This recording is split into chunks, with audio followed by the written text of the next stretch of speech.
এখন তো পিকনিকের সময় সকলেই পিকনিক করছে, কিন্তু আমাদের তো ছুটিও থাকে না। আর দুজনের দুরকম টাইমে ছুটি থাকে, সেই কারণে আমাদের পিকনিক আর করাই হচ্ছে না। তাতে কি, আজকে দুজনের একসঙ্গেই ছুটি পড়ে গেছে।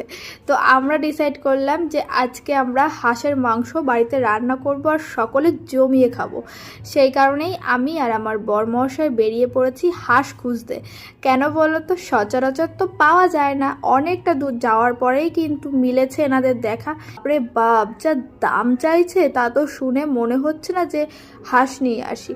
কি করব বলো তো, এদিকে খেতেও ইচ্ছে করছিল, সেই কারণে অনেক দাম দিয়ে দুটো হাঁস নিয়ে এসেছি। আর এই দেখো, বাড়িতে আস্তে আস্তে খিদে পেয়ে গেছিলো, তার কারণে একটুখানি মুড়ি মাখা খেয়ে নিলাম। আর সাথে কিন্তু রান্না বান্নাও চালু হয়েছে। আর হাঁসের মাংস কিন্তু অনেকটা সময় ধরে রান্না করতে হয়, কারণ এটা সেদ্ধ করা মুখের কথা নয়, আর খেতেও ভীষণ ভালো হয়।